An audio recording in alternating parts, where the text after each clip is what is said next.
prochaine présentation va être faite par Dominique Battista, qui est expert référent en géotechnique et en mécanique des sols au CEREMA Méditerranée.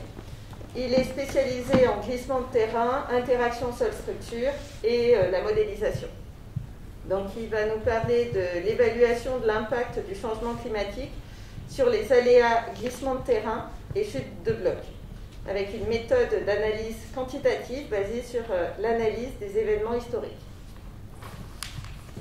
On te laisse la parole, Dominique. Merci. Bien, bonjour. Donc, Sabrina Perlot a déjà dit tout le titre, ce qui va me permettre de passer à la diapo suivante. Donc, c'est un travail que l'on a réalisé en dehors de tout contexte administratif, avec Jean-Luc Genois et Yves Giraud qui m'ont assisté sur les aspects SIG, donc, qui est consacré à des prévisions d'aléas et à l'impact, à l'évaluation quantitative de l'impact du changement climatique sur les glissements de terrain et les chutes de blocs. Donc, avant de commencer sur les aspects de changement climatique, est-ce qu'il est possible de gérer les phénomènes et de prévoir les phénomènes gravitaires? On a une petite expérience sur la route du littoral sur l'île de la Réunion, qui constitue un axe stratégique qui est très fortement exposé à l'aléa chute de blocs. En 1983, il a été mis en place un basculement de la route pour des pluviométries journalières supérieures à 15 mm. Ce basculement consiste à décaler la circulation, à fermer la route côté falaise, à décaler et concentrer l'ensemble des circulations sur la route côté mer qui est nettement moins exposée. Et la durée du basculement était de 3 jours. Au final, la route était basculée presque de 16% du temps, ce qui posait d'énormes difficultés économiques et de traficabilité de l'itinéraire. On a mené un certain nombre d'études pour la région Réunion depuis l'année 2006 jusqu'à, on a encore une étude en cours à ce jour, pour préciser les lois d'évolution de l'aléa, optimiser les règles de basculement. Ce que je vais vous présenter là très rapidement, c'est des résultats de 2009. Vous avez à droite des graphes d'évolution de l'aléa en fin de période pluvieuse pour des cumuls pluviométriques relativement importants, supérieurs à 50 mm dans la journée. On sait faire beaucoup plus sur l'île de la Réunion. Et les petits bâtons marrons désignent le nombre d'événements par unité de jour recensés. T égale 0 désigne la dernière pluie provoquant le basculement. Et on constate que la pluie se concentre, enfin les chutes de blocs se concentrent pendant les chutes de pluie et que juste après, elles décroissent de manière exponentielle vers un aléa minimal que l'on a défini. Et on constate que si on accepte un aléa, là on avait un aléa historiquement accepté sur la route, on passe sous cet aléa au-delà de 48 heures. Cette expérience a permis de réduire de près de 60% les temps de basculement. Alors, en grosse partie, un peu plus de 50% de cette réduction est liée à l'optimisation mathématique des règles de basculement, via la connaissance fine des lois d'évolution, et l'autre, il y a des travaux de sécurisation par filet. Donc, cette règle est actuellement appliquée depuis 2009 et par arrêté préfectoral que je représente ici. Alors, on a utilisé cette expérience pour évaluer l'aléa historique glissement de terrain et également chute de blocs que je présenterai à peine ici, en considérant que finalement certains groupes géotechniques étaient assimilables à une falaise comme celle de l'île de la Réunion. Les démarches sont très semblables. Alors, on s'est appuyé sur un projet initié en 2008, le projet RISE, qui signifie risque hydrométéorologique en territoire de montagne et méditerranéen. L'objectif était de prévoir les aléas d'origine hydrométéorologique, dont glissement et chute de blocs, et d'établir des cartes d'avertissement à destination des services sociaux. Donc, différents intervenants CEREMA ont participé à cette aventure. Voilà. La méthodologie est assez simple. c'est faire un inventaire complet, enfin le plus exhaustif possible, des événements recensés. Nous, on le faisait à l'échelle d'une région, la région PACA, analyser l'ensemble des lithologies affectées par l'aléa et constituer des groupes géotechniquement homogènes. Ça, on en discutera un peu plus tard. Étudier les principaux facteurs de prédisposition sur chaque groupe et réaliser, sur cette base, une cartographie fine de l'aléa historique.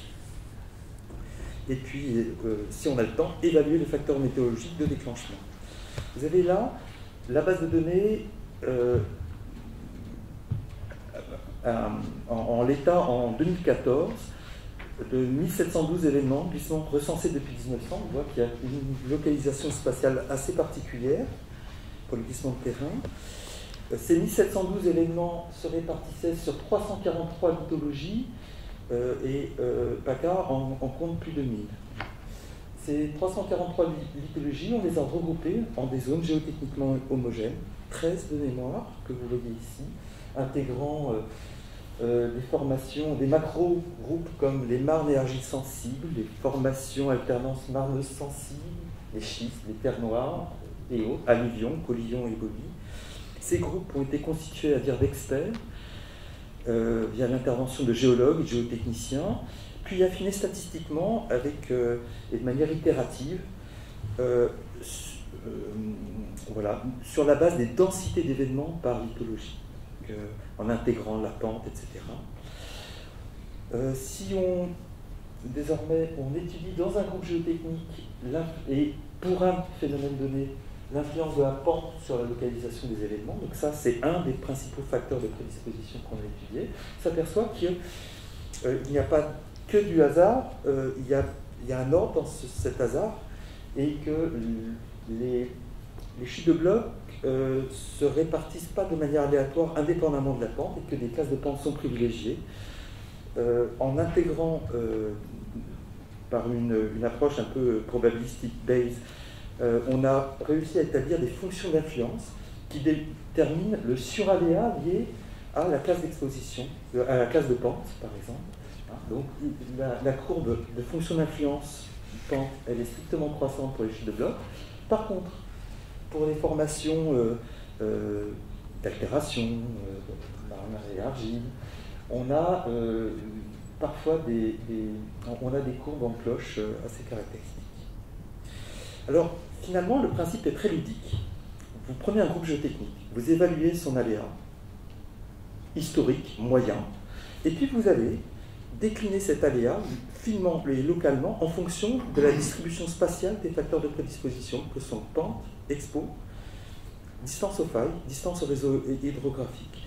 Et on s'est aperçu que ces paramètres avaient le bon goût d'être indépendants, très faiblement corrélés, et donc avec une approche multiplicative, on évalue l'aléa historique comme local, comme une déclinaison de l'aléa moyen du groupe, modulée par des facteurs, des fonctions qui sont liées aux facteurs de prédisposition.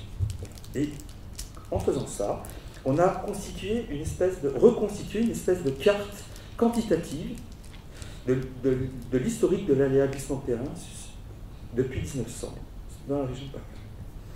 Alors vous la voyez là, toute belle, toute complète. Alors celle-là, c'est une pure production, on va dire probabiliste, avec du dénombrement. La formule la plus utilisée, c'est Bayes. Voilà, vous la voyez là à gauche. Et vous voyez une approche, l'approche de BRGM, donc peut-être plus qualitative, mais que globalement, ça dit quand même des choses assez cohérentes. Et là, par contre, l'aléa est directement exprimé en événements par kilomètre carré pour 114. Événements recensés. Vous avez la même pour les blocs, que je néglige là un peu par manque de temps. Une fois l'aléa historique décliné sur la région PACA, on s'est intéressé à l'évolution de l'aléa avec la pluviométrie, et là, l'expérience réunionnaise nous a aussi été particulièrement utile. Donc on a fait exactement la même chose que sur l'île de la Réunion. On a étudié, on a déjà constitué une base de données, comme on a pu, en récoltant pour chaque événement passé à 1958 l'historique de pluviométrie préalable à chaque événement. On a ainsi constitué une belle base de données séquençant événements pluviaux, événements gravitaires, glissements et pluviométrie. Et on a produit un code Fortran modélisant l'application d'une règle de gestion d'aléas sur cette population et simulant l'application d'une règle, par exemple, de basculement. Est-ce que, au-delà de telle règle qui intègre, on va dire, un seuil pluviométrique de temps par exemple 50 mm cumulé sur 2 jours, quand est-ce que cette règle va être dépassée, est-ce que cette règle est efficace, etc. En faisant cela, on a produit ces graphes-là, un peu caractéristiques d'efficacité. Alors c'est des graphes assez amusants. Chaque point représente l'application d'une règle sur notre population d'événements recensés depuis 1958 pour un groupe géotechnique donné. Et en fait, on s'aperçoit que donc, en abscisse, on a du temps, pourcentage de jours d'alerte.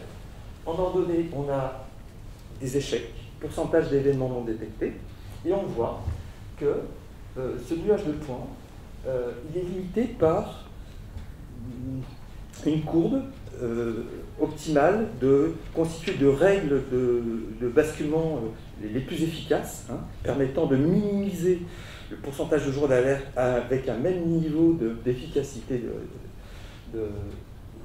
même niveau d'événements détectés.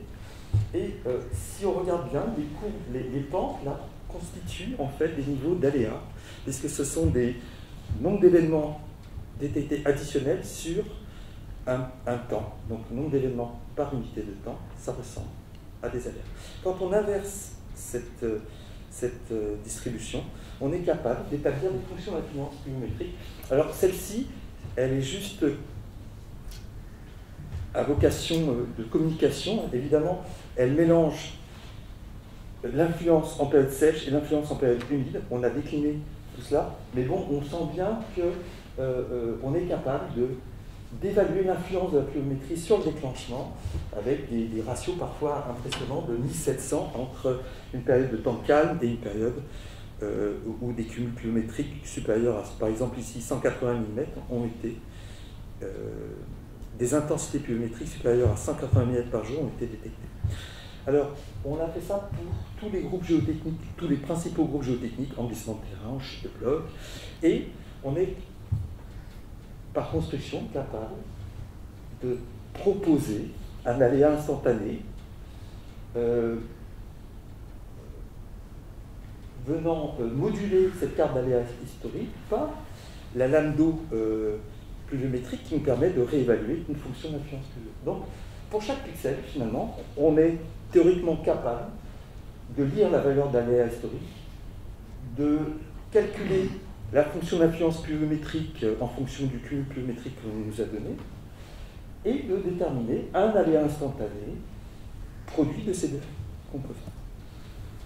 Alors, ça c'est pour dire que quand on regarde les nouveaux événements, on arrive à capter 65% des glissements dans 2,4% de jours d'alerte. C'est-à-dire que, or c'était déjà des résultats qu'on avait sur l'ancienne base de données 1958-2012. Donc ça veut dire qu'on a une forte localisation temporelle de l'aglissement de terrain et qu'on a des capacités c'est un bien le grand mot, de prévision a posteriori, mais quand même que ces prévisions sont relativement stables. L'efficacité de ces prévisions sont stables. Alors ce qu'on se propose, on a fait ces développements pour cette présentation, parce qu'ils dormaient dans un carton depuis 2014. On se propose de déterminer l'aléa instantané et évaluer l'impact du changement climatique. Alors, la tempête Alex, c'est un phénomène météorologique totalement exceptionnel, qui sort probablement du cadre des scénarios de changement climatique par ça. C'est pas un événement à période autour de centenaire. On s'intéresse là, par exemple, à un ouvrage sur lequel j'ai beaucoup travaillé l'année dernière. C'est un ouvrage, c'est le viaduc de Fontan qui soutient la voie ferrée reliant Cogni à Vintigny, qui a été mis en service par les Italiens en 1928, qui est un ouvrage remarquable, qui a été déstabilisé par un glissement de terrain qui est venu plus que chapouiller ses fondations. Voilà. Donc cet ouvrage va mieux désormais. Mais toujours est-il que ce phénomène a été caractérisé par des pluviométries de 300-600 mm de pluie, vous voyez un peu la distribution, et que c'est un phénomène totalement exceptionnel et qui dépasse les prévisions du scénario RCP 8.5